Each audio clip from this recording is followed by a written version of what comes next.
welcome to Inspire360's Friday segment. Hey, this is a chance for you to catch up on all the great weekend segments we've been having over the past few months. We've been able to highlight so many different people across the spectrum of Inspire, from our business owners to different people who have powerful testimonies, as well as a chance to really look at different ways that you can not only spread the gospel of Christ in your everyday life, but also ways that you can build yourself up, whether it's spiritually, physically, or even mentally. So many different ways that you can do that.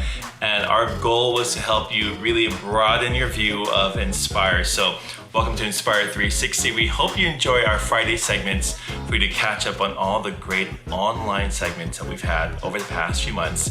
Check out this week's episodes.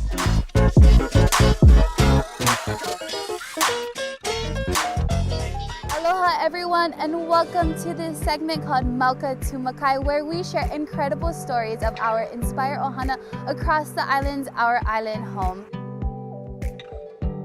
So go ahead and check out this episode.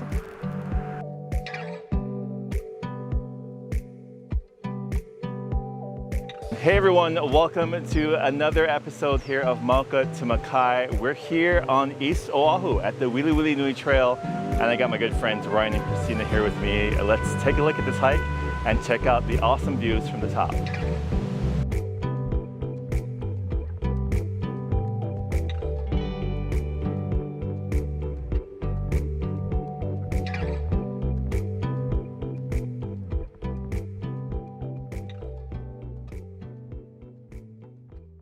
So Ryan, what brought you guys here to Hawaii?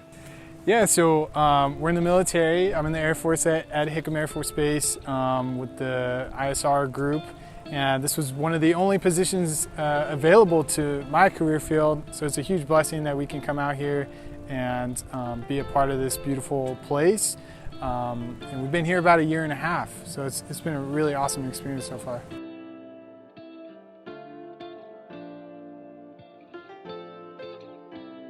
So Christina, tell me how you guys met. So when Ryan, his first assignment was in Florida, in Panama City. So when he came to Florida, I was actually transitioning out of a different stage of my life, and I lived with a bunch of girls in my house. And one of the girls was Brittany. She was one of our mutual best friends, and she invited me to a Bible study, a volleyball Bible study, like on the beach. She's like, you should come. There's a lot of great friends there. So I showed up, and I was the first one to serve, I think. And I looked across and I saw Ryan. I was like, oh, he's pretty cute. Like, I like him. Well, it turns out afterwards, they went out to dinner and everything. And Ryan turned to Brittany. He's like, hey, who's that girl? Ooh, wow. So Brittany's kind of our mutual person that got us together through Bible studies. So I work in the neonatal intensive care unit at Kapiolani. And I've been working in the NICU for about 4 years. So my mom, she worked in a maternity ward. So I would always go to her hospital meetings. And I've always been interested in it. I have loved babies my whole life. So when I got accepted into that position, I was super excited. And Kapiolani especially, that hospital is so well known and respected, I think. So it was, it's been a privilege to work there, really.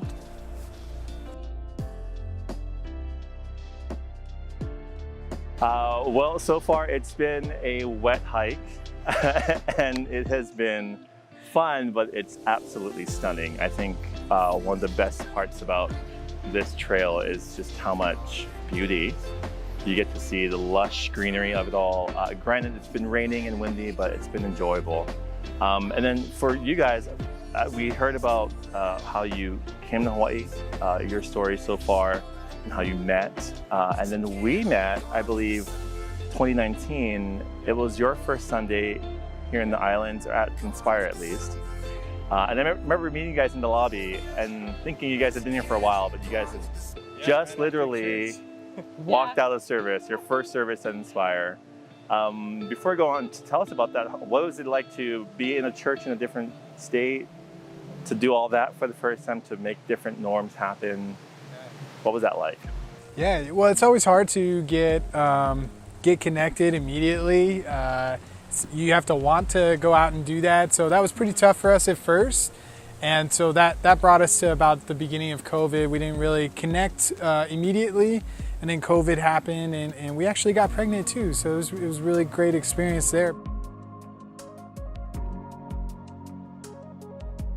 So we were kind of isolated. We were feeling distant from friends and family, time distance-wise.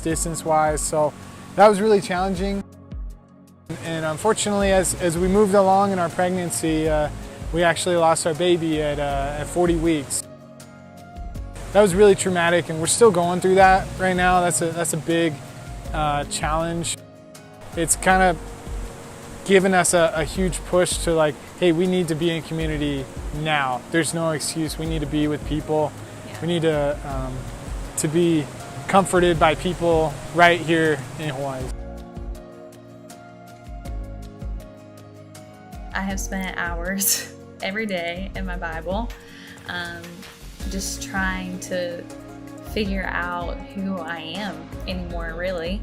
And it's really, I think the thing that's taught me the most, and I've told Ryan this, is it showed me what God did for me with Jesus. Like, he took his son, and how painful that must have been for our sins. I just think about our daughter and how much of a painful experience it was. But through this, with suffering, there's this intimacy that's also been taking place. And it's been, hard, but also a beautiful thing. It's been tough. We've been wrestling with him, and he's really trying to have us seek him deeper. And even when we feel like we can't hear him or we're not connecting with him, he's still doing work behind the scenes and have him be able to connect us with Inspire. So we've been able to meet with a few different people and online with Zoom and even in person, which has been awesome. For the future, I definitely know that God is going to bless us more abundantly than we can imagine. Sometimes it's hard to see on a lot of days, but I know it's going to happen. And even with the little rain, we're going to have our rainbow baby. And then we do want to adopt. I want 3 full kids and then adopt. Ryan thinks that's a little too much, but I want 5 really, but Ryan says no. We'll see though.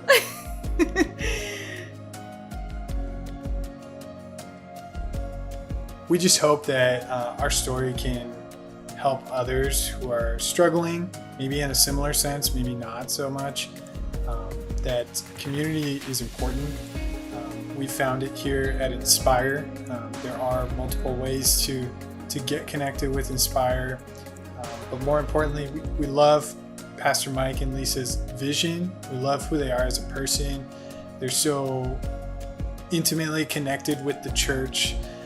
I know that they've helped us connect with people personally as we go up and talk to them after service and things like that. So it's a great church, and we love being a part of it, and we love being in this family while we're here in Hawaii.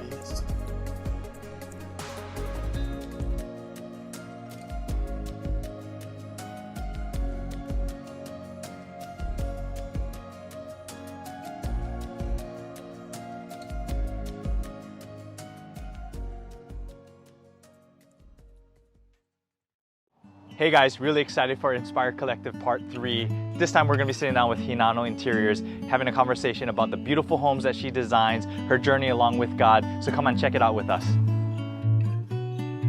Well, thank you, Russell, for having me. So I was born and raised on the Big Island in a little town called Kilkaha, and it's a homestead, Hawaiian homestead. So very humble beginnings, and I like to say we keep it that way. And so here in Wailua now, married my husband who's from Wailua, And they're a lot alike in terms of our community, but born and raised in a small community like this, very similar to Wailua, and just very happy to be around people that support you and love you and that you grow with over time. Pastor Lisa's daughter, Karis, was playing volleyball for the same club that my daughter, Lilinoy, played for.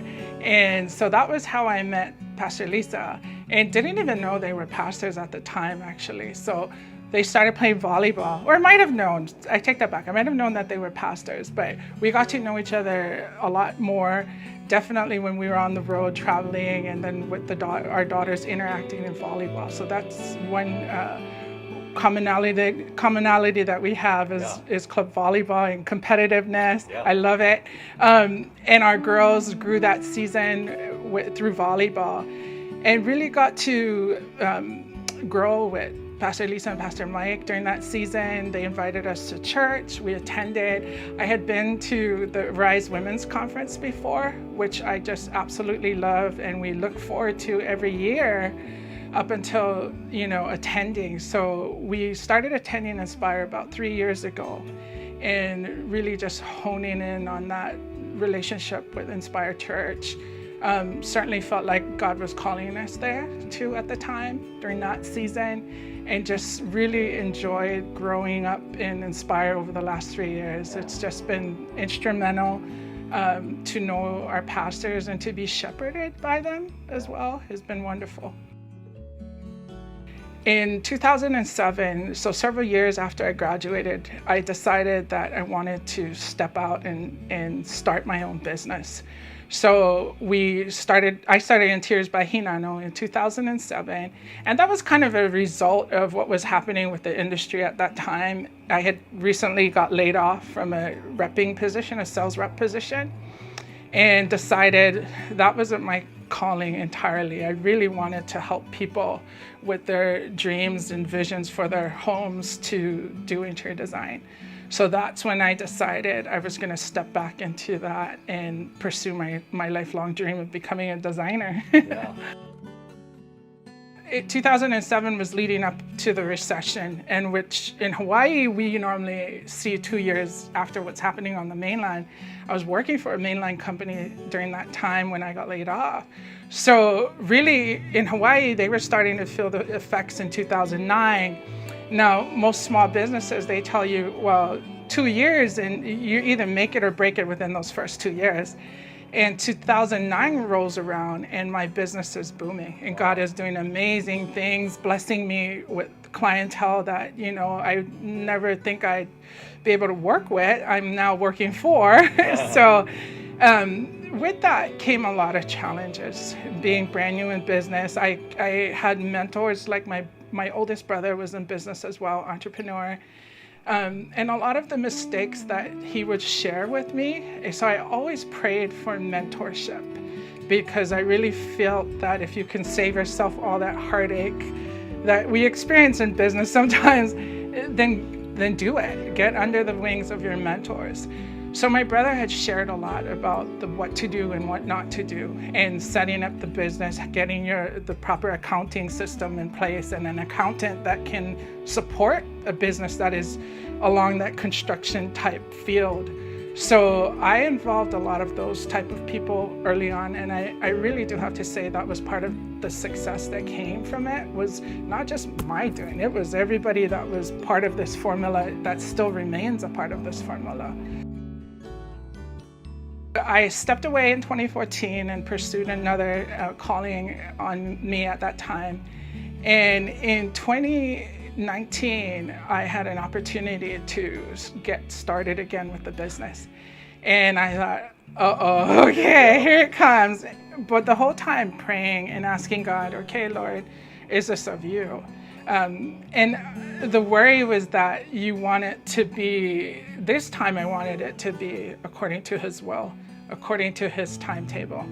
And I didn't want to just step out there without His hand on it. So that's even a harder thing to do, is to move on God's time. And all my life I've done things on my own time, and they were not very successful when I did that.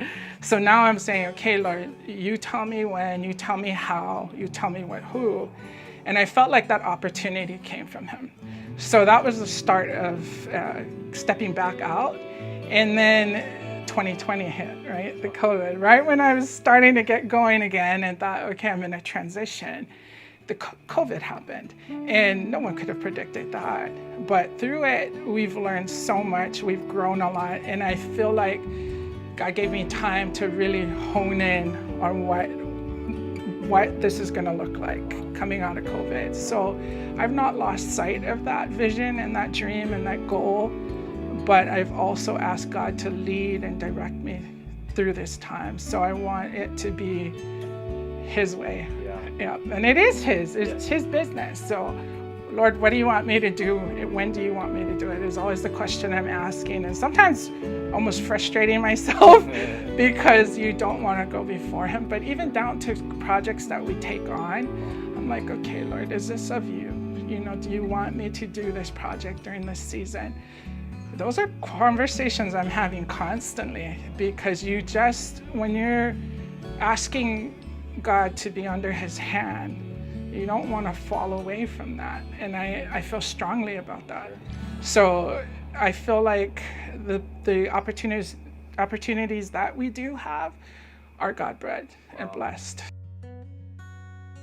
A part of Inspire Collective, there's a lot of entrepreneurs, young entrepreneurs that are looking to maybe start something or birth something. And in your heart, you knew that you had a dream. And I'm sure there's other entrepreneurs that know that there's a dream that God's placed in their heart, and they don't know how to take those steps. They don't know how to, step in faith and realize what God's placed in them. They know deep down. What advice would you have to a young entrepreneur, a Christian who's trying to say, God, I want to do your will, but I'm scared, but I know there's a dream that you've placed in me. You've created me for a purpose. Yeah.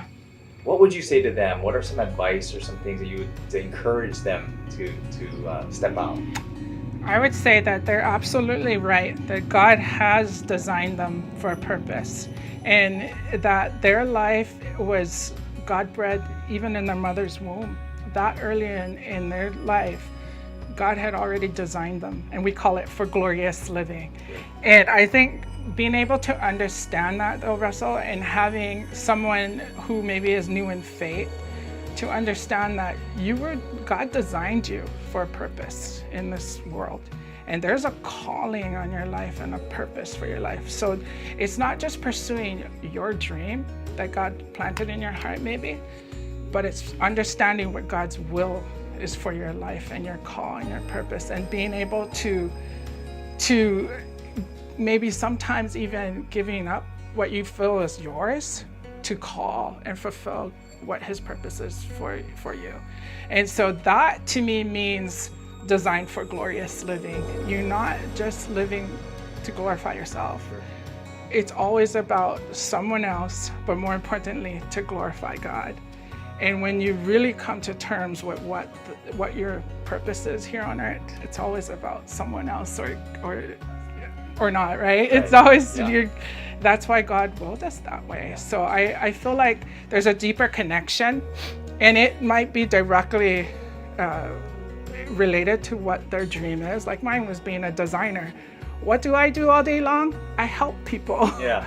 I feel like God purposed me for that. I feel like my character, my personality is built around wanting to help others, and that's the gift that God has gifted me with.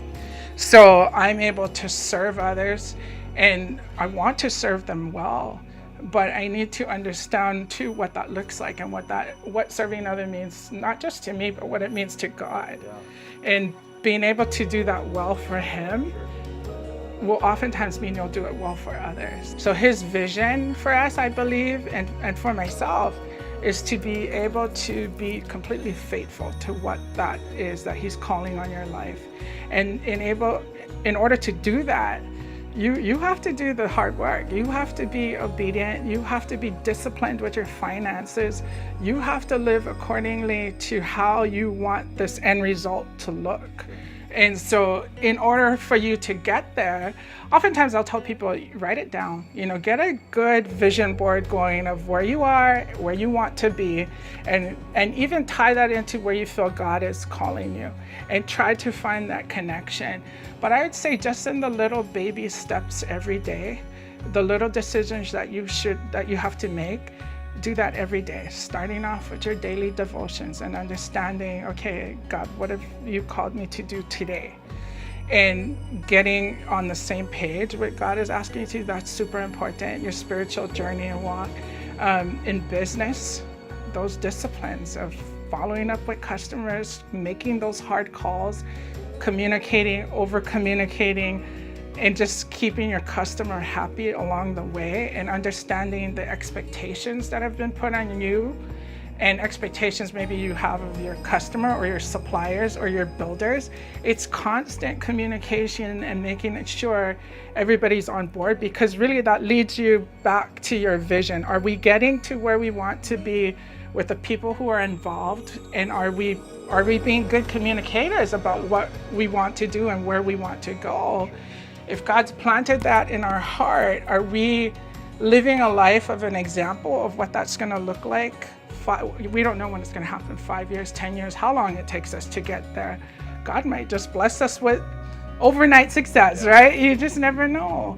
So I think that spiritual discipline that comes is, and it's a daily living. We mess up, but we have to learn how to retract and get back on track every time we might, drift off of course, get back on and head towards that vision. And my favorite verse here, and I have it hanging in the house, is, as for me and my house, we will serve the Lord. It's not an option. It's not an option. No. Hey guys, hope you were blessed by that conversation with Hinano Interiors. Stay tuned for more Inspire Collective as we interview more entrepreneurs and business owners doing great things in the marketplace. God bless. Until next time.